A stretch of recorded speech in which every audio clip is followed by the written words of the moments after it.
When people think about Japan's wartime military, they often picture Zero fighters, kamikaze pilots, or massive naval battles in the Pacific.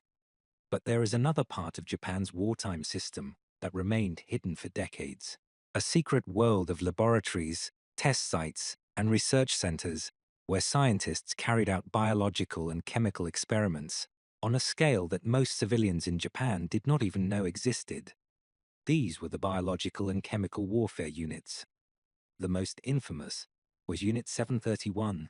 Others included Units 100, 1644, 1855, and a network of satellite sites across Manchuria and China. Their work involved plague, cholera, anthrax, botulinum toxin, frostbite tests, chemical agents, and human experimentation. By 1945, these units formed one of the largest covert biological warfare programs in the world. When the war ended, the people running these programs were terrified. They knew what they had done. They knew the world had already seen the crimes of Nazi doctors in Europe. They expected deep punishment trials, possibly execution. But that is not what happened. Today we explore what became of Japan's biological and chemical warfare units after World War II, how they tried to cover their tracks, how American intelligence stepped in, how most members escaped prosecution, and how their secret knowledge ended up influencing the early Cold War.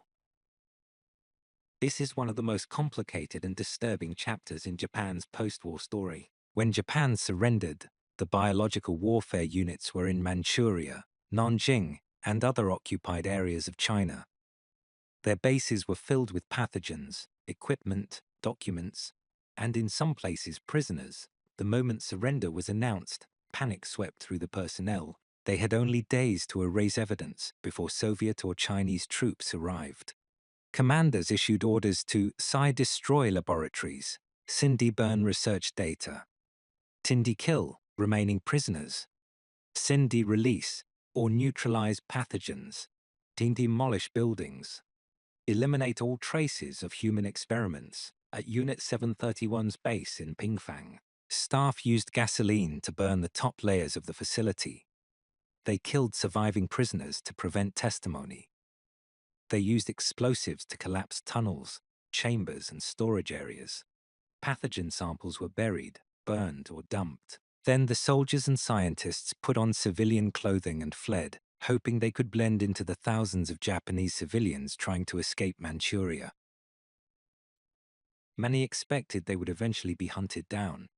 What they did not expect was what happened next. The Soviet Union invaded Manchuria in the final days of the war. When Soviet troops entered the Pingfang area, they found ruins, burned buildings, and suspicious debris. They also found documents and living witnesses who had escaped death during the hurried destruction. The Soviets were shocked by what they uncovered. They recognized that Japan had been conducting advanced biological warfare research, and they wanted more information. They captured several key personnel, including lower-level staff and a few senior officers who failed to escape quickly enough. These prisoners were sent to the Soviet Union for interrogation. Their knowledge later became part of the Soviet Union's own biological warfare program. But the most important scientists, including Unit 731 Commander Chauffret, did not fall into Soviet hands. They fled deeper into Japan. This set up a race between the Americans and Soviets for control of Japan's biological warfare secrets. When the United States began the occupation of Japan, American intelligence officers started hearing rumors about Japanese biological warfare units. They interviewed Japanese military leaders, former researchers, and civilians. The more they heard, the more concerned they became. But something else influenced the American response. This was the beginning of the Cold War. Relations between the United States and the Soviet Union were already deteriorating. American intelligence knew the Soviets had obtained some information from captured personnel. The Americans did not want to fall behind, so they began their own investigation. They located former Unit 731 members, hiding in Tokyo, Yokohama, and elsewhere. They gathered testimony from Japanese officials, including War Minister Kurachika Anami, before his suicide. They visited the remains of research sites in Manchuria, By late 1945, American investigators understood two things. Japan had carried out systematic human experimentation. The knowledge gained from these experiments was scientifically valuable in a grim, strategic way. American intelligence saw an opportunity. It was morally disturbing, but strategically tempting. What happened next remains one of the most controversial decisions of the entire occupation. Instead of prosecuting members of Unit 731 and other biological warfare units, the United States made a secret deal. In exchange for DFICT research documents, lab note CT, experimental results, they reconstructed pathogens, IFT details about human trials. The United States offered full immunity from war crimes charges. The Japanese scientists accepted willingly. They surrendered records. They reconstructed experiments from memory. They provided insight into everything they had done, including frostbite studies, plague cultivation, and effects of toxins on the human body. American intelligence believed this data could help the United States develop biological warfare defenses. They also believed it would prevent the information from falling into Soviet hands. This deal kept the existence of Japan's biological warfare program almost entirely hidden from the Japanese public for decades. Meanwhile, the Soviet Union conducted its own trials. In 1949, the Soviets put several captured Japanese biological warfare personnel on trial in Khabarovsk, a city in eastern Siberia. These trials publicly exposed the activities of Unit 731 and related units for the first time. The testimonies included thigh descriptions of human experimentation, thigh confessions from officers and doctors serene details about weaponized plague operations. Accounts of mass casualty, testing the world heard the details. But the United States dismissed the trials as Soviet propaganda because acknowledging their accuracy would expose the immunity deal. As a result, Japan's biological warfare program remained publicly unknown in the West for decades, even though survivors and Soviet researchers insisted the trials were real. Meanwhile, the men responsible for these crimes returned to ordinary life in post-war Japan. Shere was the mastermind behind Japan's biological warfare program. After the surrender, he disguised himself as a civilian and disappeared for several months. Eventually, American intelligence found him. Instead of arresting him, they questioned him extensively, took his research, and then quietly released him. Ishii returned to Tokyo soon, lived under an assumed name Suanai, acted as a medical consultant Southern, avoided public attention Thafton, died in 1959, never convicted of any crime. Other high-ranking members followed similar paths. Some became professors at leading Japanese universities. Some held government medical positions. Few worked in the emerging pharmaceutical industry. I've attended joined public health organizations. They rebuilt their careers using knowledge gained from wartime experimentation. For decades, very few people knew where their expertise came from. Their victims remained unnamed and unacknowledged. Not everyone escaped easily. Lower-ranked soldiers, guards, technicians, and medical orderlies who worked in biological warfare units faced different outcomes. Some were captured by the Soviets. A portion of them were sentenced to labor camps. Many died in Siberia. Others returned to Japan but lived with intense guilt. Some spoke out in the 1970s and 1980s, when the truth about Unit 731 began to re-emerge. Their testimonies helped historians document what the higher ranks tried to hide. These men often lived quiet, troubled lives. They carried memories of what they had seen. Some joined religious groups. Others refused to talk about the past. A few volunteered information late in life, hoping to confront the truth before they died. Their voices became essential to reconstructing the history of the units. After the war, Japan faced enormous reconstruction challenges.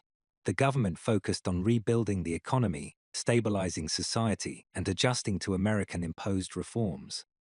The last thing it wanted was a national scandal involving biological warfare and human experimentation. The immunity deal also meant that Allied occupation authorities did not pressure Japan to confront this part of its past. As a result, No major trials were held in Japan. Documents remained sealed. Former researchers stayed silent. The public learned almost nothing about Unit 731 for decades. The topic remained unknown to most Japanese citizens. School textbooks did not mention it. Newspapers rarely covered it. Politicians avoided it. It was not until survivors from China, Korea, and former Japanese soldiers spoke publicly in the 1970s and 1980s that the story began to surface. During the early Cold War, the United States viewed biological warfare as a potential future threat. American military planners wanted to prepare defenses and evaluate offensive capabilities.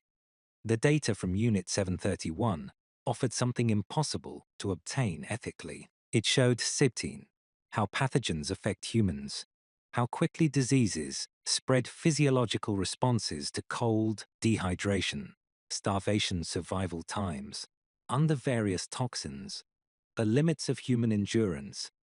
Whether these findings were used directly or indirectly remains debated, but the documentation entered classified American research archives.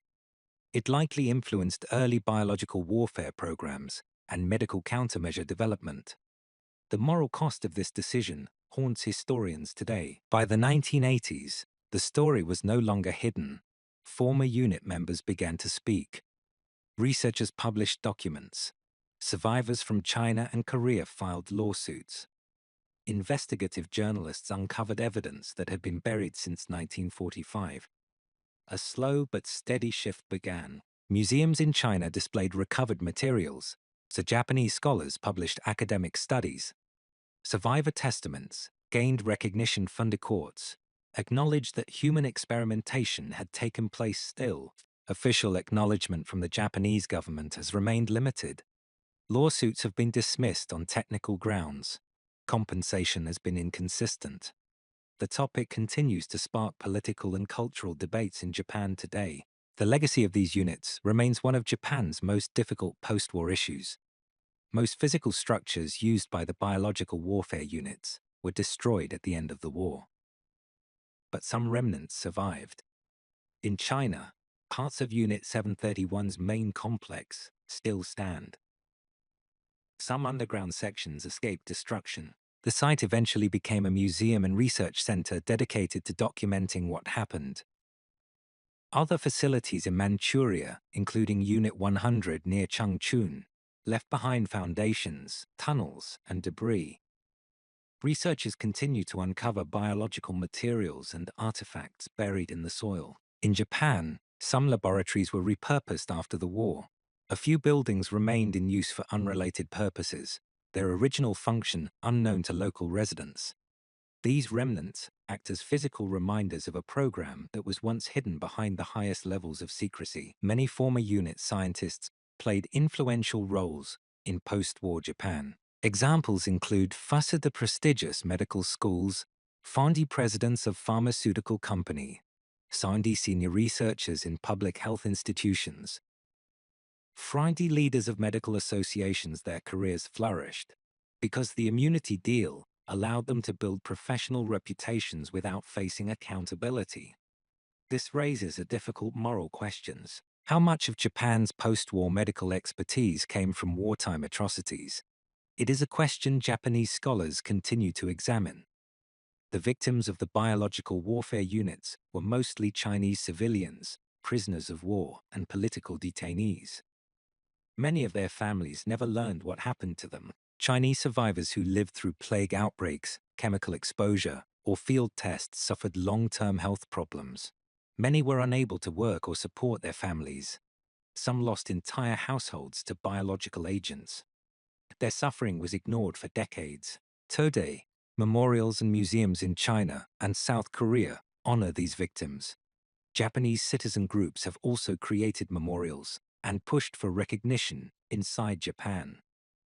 Their efforts reflect a growing desire to confront the truth, even when governments remain cautious. Today, historians see the biological and chemical warfare units as one of the darkest chapters of Japan's wartime history. Their size, secrecy, and level of experimentation place them alongside the worst medical crimes of the 20th century. Public awareness has increased. Documentaries, research articles, and testimonies have exposed the program to global audiences. Younger generations in Japan are learning more about it, even though it remains controversial in political circles. The story of what happened to the people involved continues to raise important questions. What is justice? What is justice? What does accountability look like? Thumbatiti, can a society move forward without facing its past? How should scientific knowledge obtained through unethical means be treated? These questions make the legacy of Japan's biological and chemical warfare units important far beyond Japan itself. The story of Japan's biological and chemical warfare units after World War II is a story of destruction, secrecy, immunity, silence, and eventually revelation. These units conducted some of the most horrific wartime experiments in history. Yet most of the people involved escaped prosecution. Many went on to successful careers. Their victims remained unheard for decades. The decisions made during the early Cold War shaped the fate of these units. Intelligence priorities and geopolitical rivalry overshadowed moral accountability. The result is a complicated legacy that still affects Japan, China, Russia, and the United States. This history is painful, but understanding it is essential. It shows how wartime actions can echo through generations, and how truth can surface even after decades of silence. It reminds us that confronting the past honestly is not easy, but it is necessary.